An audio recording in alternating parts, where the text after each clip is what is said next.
Good afternoon. My name is Engineer Victor Wonsu. Today I'll be deriving the computational molecule of a second order differential equation.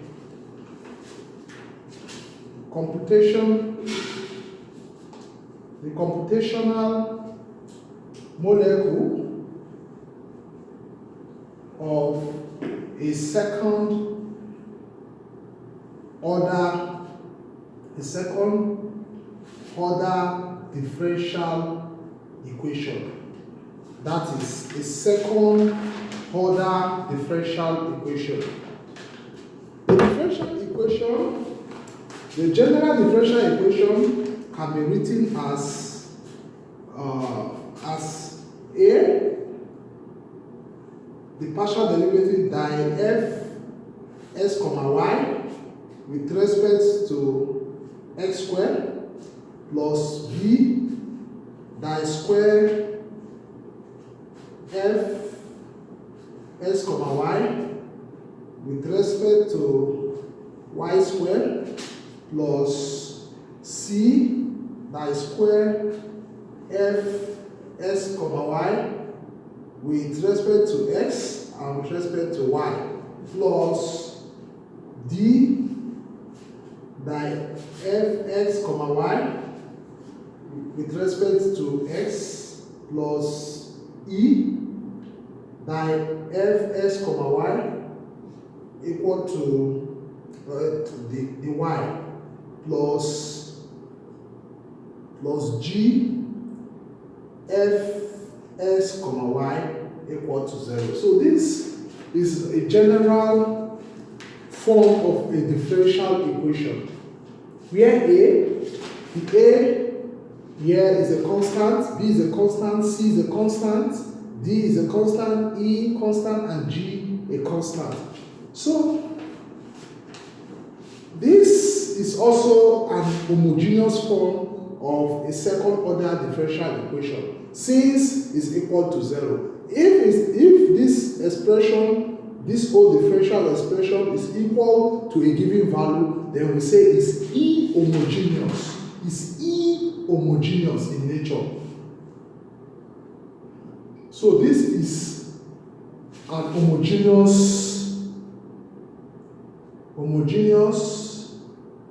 SODE. That is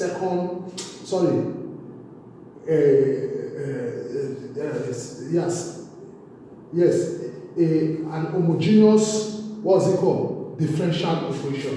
So now we are interested in a second order differential equation. So we want a second order, an homogeneous second order differential equation. So we have to place the value of C equal to D, equal to E, equal to G, and they are all equal to 0. So this will go, and this goes, this also goes, and it's equal to 0. So because we want to get what? A second order differential equation. So with this now, I can take out all these parts since they are all equal to 0 and make this equal to 0. So this is a homogeneous second order differential equation. So today we want to know the computational molecule of a second order differential equation. So to know the computational molecule of a second order differential equation, first we need to know the grid values, the grid line values or the grid values. The grid value is Fij,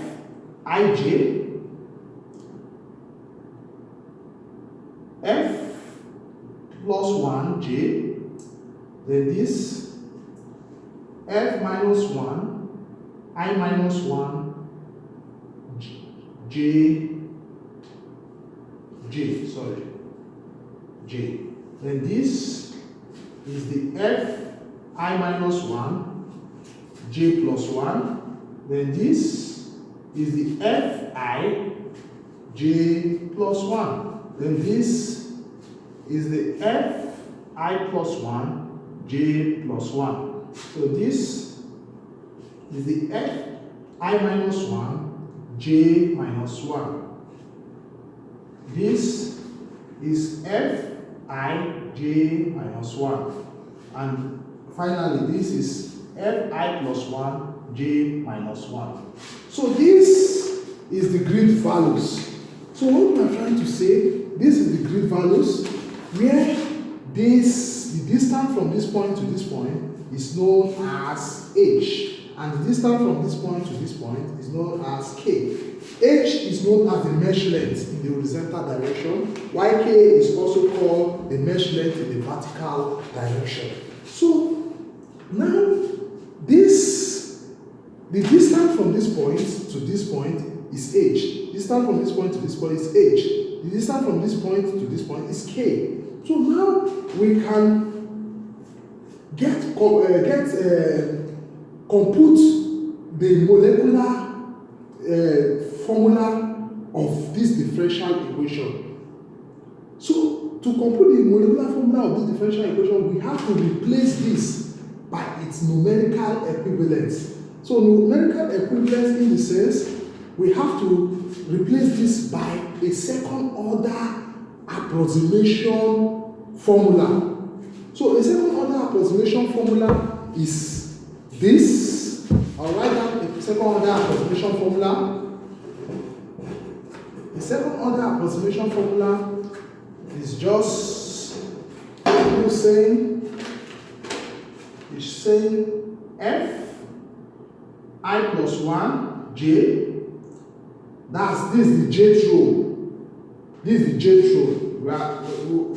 The jth row, that is the horizontal axis. For the height row, it changed. For the height column, it changed. This is the jth row. So for the jth row, that is for this value. This is the height row, the height column, So for the jth row, this value minus 2 fij plus fi minus 1 j over h squared. So this is known as what? The second order approximation formula. So this gives you the second order approximation formula. And for the heights column, this is for the jth row. Then for the height column, that is the height column, we have it as this f I j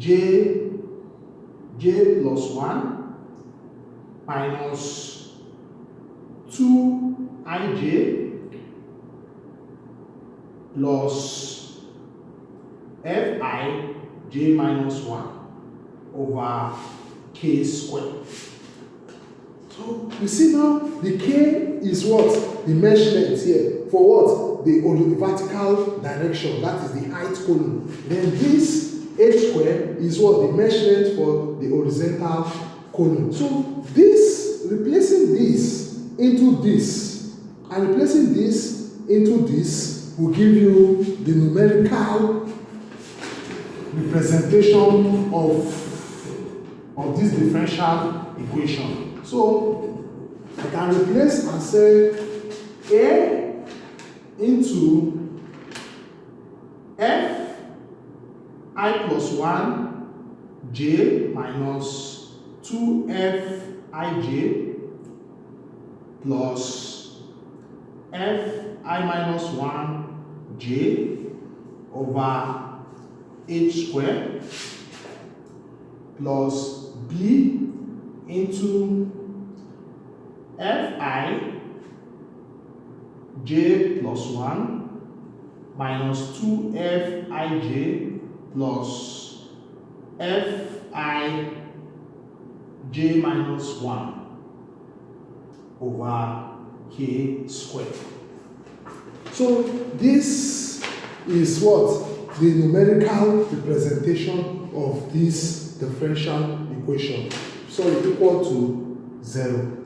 So this is the numerical representation of this differential equation. So I can say this over h squared equal to f I plus 1 j minus 2 fij plus 2 plus f I minus 1 j equal to plus b over k squared into fi j plus 1 minus 2 fij plus fij minus 1. So this now is the representation of this in the numerical, is the numerical representation of this differential equation. So now I can use this to get my computational molecule. So getting the computational molecule of this differential equation,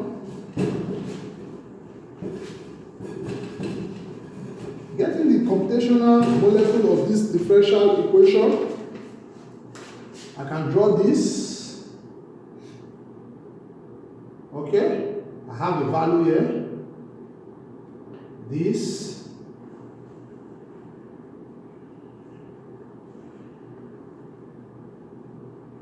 This is a cycle,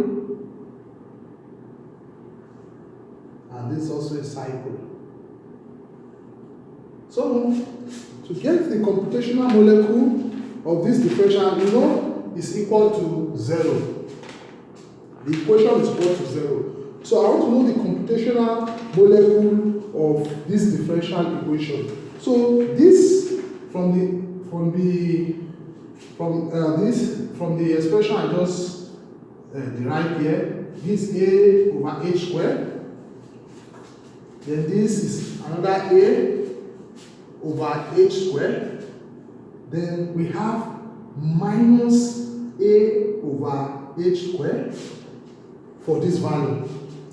Then for this now, that is the vertical.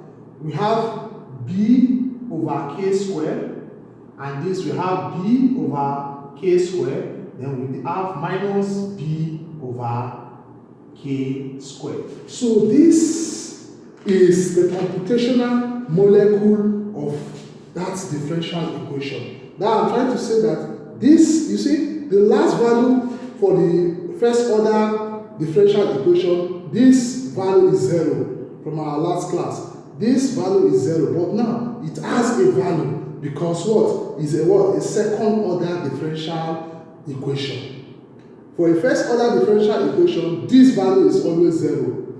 But for a second order differential equation, it has a value here. And these are the extreme values, and it's equal to 0. Please, if this information or this lecture is found helpful, please you can subscribe, like, and share these videos. Thank you very much.